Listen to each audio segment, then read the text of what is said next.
So this is the Hexcal Studio, and it's the baby of Batman and a Cybertruck. It's designed to handle your desk cable management and power needs while keeping things clean and minimal. But if you're new here, my name is Cameron Salizi, and this is where I share my love for tech and desk setup. So if you're new here, consider subscribing and please drop us a like button if you like this video. Oh, and by the way, welcome to the community. So if you've been following me on Instagram, you probably see me tease this product before, and big shout out to Hexcal for sending this over.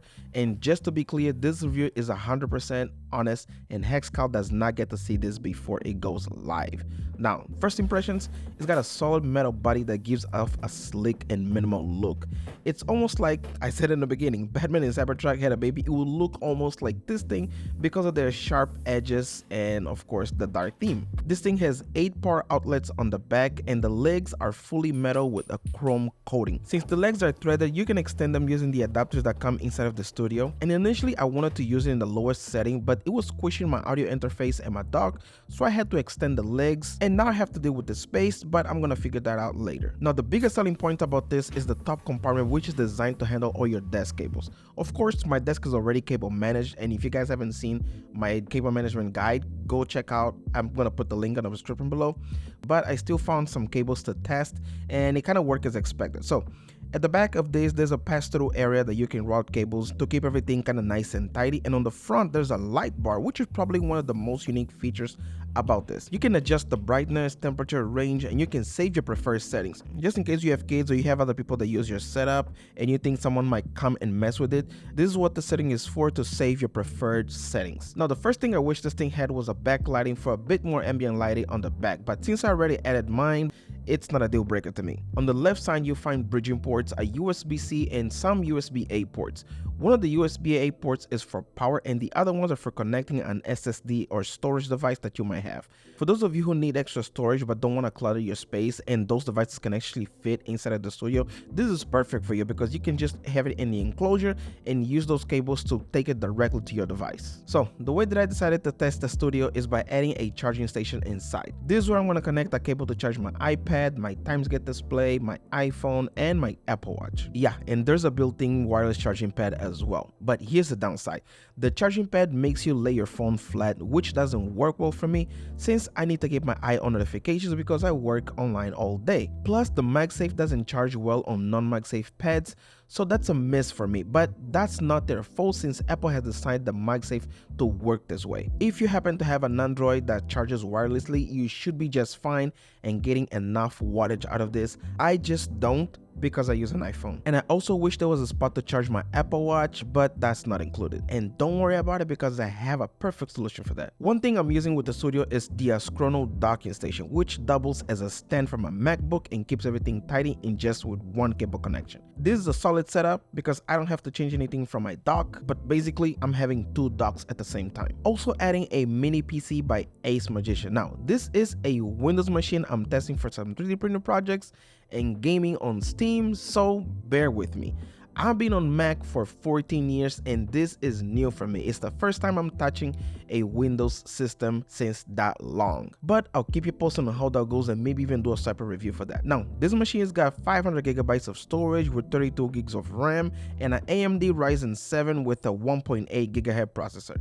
It's definitely not the best, but it seems to be impressive for its size. Now, switching between Macs and Windows has been smooth thanks to my MX Master 3S and my Mojo 84 keyboard because the MX3 takes 3 devices and my Mojo can take up to 8 devices. So switching between them via Bluetooth is super easy. And if you're asking why I want to run Windows in the first place, it's because I need something dedicated to 3D printing and learning Fusion 3D modeling. Speaking of which, a big shout out to today's sponsor Bamboo Labs for sending over their P1S combo. It's a fantastic 3D printer that is perfect for beginners. I've been using this for a few weeks now, printing all kinds of stuff like upgrades for the printer itself, Power Ranger helmets for my kids, and I even designed some casters adapters for my system. Well, designed, but I remixed some existing design, but we'll talk about that on another video. So let me tell you why this printer is a game changer for newbies. And I know the term game changer is thrown around very loosely, but not with Bamboo Labs, and the whole industry agrees with me. First things first, setting up the P1S is super simple. Bamboo Labs really nailed it on their step-by-step guide, making it super easy to follow. Even if you're complete new to 3D printer, it removes all the guesswork, and it can take you about 15 minutes from unboxing all the way to your first print. It maybe just took me longer just because I was filming, but the instructions are super clear and the software basically walks you through everything. It's such a smooth process that makes newbies like me more intimidated, because I was hella intimidated by the idea of getting into this hobby and how much customizability these machines take, but not this one. And this is where I think the most important thing about this being a beginner friendly is there's no assembly required, and there's so many automatic adjustments that it's insane. Things like bed leveling before each print, no fidgeting knobs to like adjust things and to like integrate.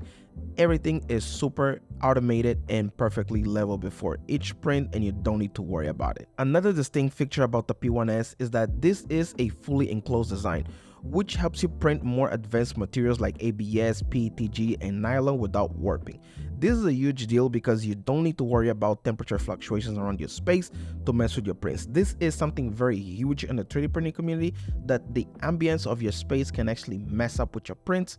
On this one, you don't have to worry about it because it's basically temperature controlled. The build volume here is 256 by 256, and the bag comes with interchangeable build plates, just like almost all Bambu Lab printers besides the A1 Mini, on the bedside I mean. Now, one of the most coolest features is the AMS or Automatic Materials System. This is an add-on unit that sits on top of your printer, and it lets you do multicolored prints with a push of a button. You can load up to 4 different filaments or colors, and the AMS would automatically switch between them depending on your print job. I've used this to create some awesome multicolored models, and it's such seamless experience.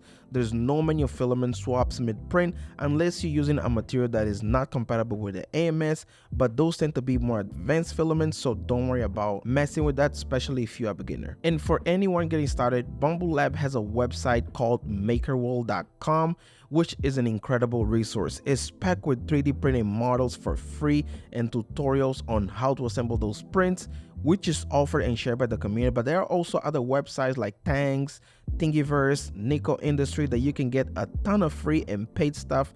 And this community is so freaking huge, and these makers are so giving and helpful that feels so much better getting into something like this, because when you're feeling overwhelmed, there's a ton of support and a ton of guides out there. Since I got the P1S, I've been doing a lot of cool stuff. I printed upgrades for the printer itself, which I'm gonna do a dedicated video for this only, and cable management clips and other complex stuff. I'm even printing some Power Ranger helmets for my kids, which I'm working on, and I found this matchup of Batman and Black Panther helmet.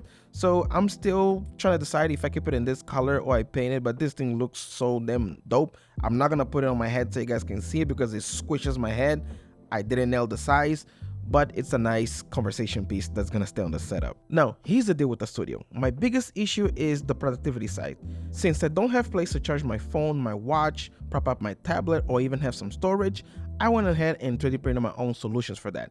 First one is storage. Since I'll need an EDC tray, I found this 3D model that is the exact replica of the trays and the phone charger from Grovemate. And this thing is hella hilarious, but it fits in the aesthetics of the studio, so I went ahead and did that. And to make some of these items not too much like 3D printy with those layer lines, I added some texture to the print process, and I kind of got carried away and made also a coaster, a card, and a pencil holder. But since I do need these things on a daily basis, it's not a big deal. So overall, the studio is pricey. It's at $900 and it's available on their website, but I think it's not for everyone. If you're someone who doesn't want to deal with cable management or needs an all-in-one cable solution, this could be a solid option for you. I'd love to see more products like this in the future coming to the market, especially if they can make it more accessible in price without sacrificing on functionality. So that's it for today. Let me know in the comments below what you guys think about the studio, and thank you guys for watching. See you guys on the next one. Peace.